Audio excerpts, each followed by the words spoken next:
কোথায় গেল? বৌমাকে জল আনতে বললাম। আমাদের কতগুলো জিনিস বুঝিয়ে দিতে হবে বৌমাকে। মেয়েটা এমনিতে সাদা সরল আছে, মনে হয় বুঝে যাবে জিনিসটা। বোঝানোর জন্যই তো জল আনতে পাঠালাম, এত দেরি কেন করছে? বৌমা! হ্যাঁ মা, এই যে মা জল। হ্যাঁ হ্যাঁ, বসো বসো, তোমার সাথে দুটো কথা আছে। আচ্ছা মা। শোনো বৌমা, আমি একটা কথা বলি। আমাদের ফ্যামিলিতে কিন্তু একটা ট্র্যাডিশন আছে। আমি আমার শাশুড়ি ইশারায় নাচতাম, সুতরাং তুমিও আমার ইশারায় নাচবে। বুঝতে পেরেছো? ঠিক আছে মা, তাই হবে। A few moments later. ও বৌমা, তাড়াতাড়ি চলো, তোমার মামা শ্বশুর এসছেন। আচ্ছা মা। আর শোনো, আসার সময় কিন্তু একটু জল মিষ্টি নিয়ে এসো। ঠিক আছে। কতদিন পরে এলি ভাই। বাবা, তুই তো ভুলেই গেছিস রে দিদির রাস্তা।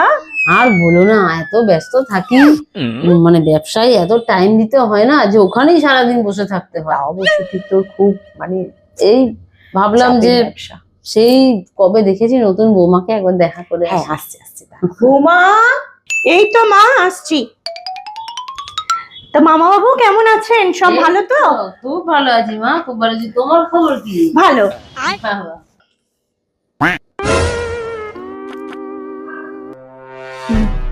মা ইশারা করলো, তার মানে এক্ষুনি আমাকে নাচতে হবে। ওকে।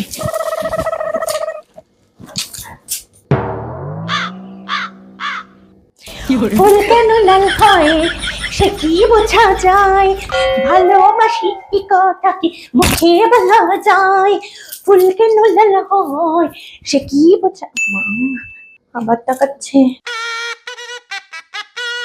ও মা, মা তো দেখছি আবার ইশারা করছে।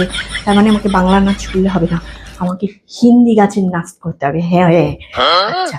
लैला में लैला ऐसी बुलैला हर कोई चाहे मुझसे मिलना अकेला। আই থামো তো, চলো তো, ভেতরে চলো, ভেতরে চলো। ভাই দাঁড়া, বস, দাঁড়া ভাই, আসছি আসছি। নাচ করতে ভেতরে চলো, ভেতরে চলো, চলো। ভেতরে চলো, বসো। কি করছেন এটা?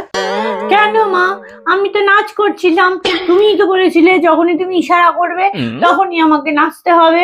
তাই জন্য আমি প্রথম বাংলা নাচ করলাম, তারপর তুমি আবার ইশারা করলে, আমি আবার বুদ্ধি খেলিয়ে তারপর আবার হিন্দি নাচ করলাম।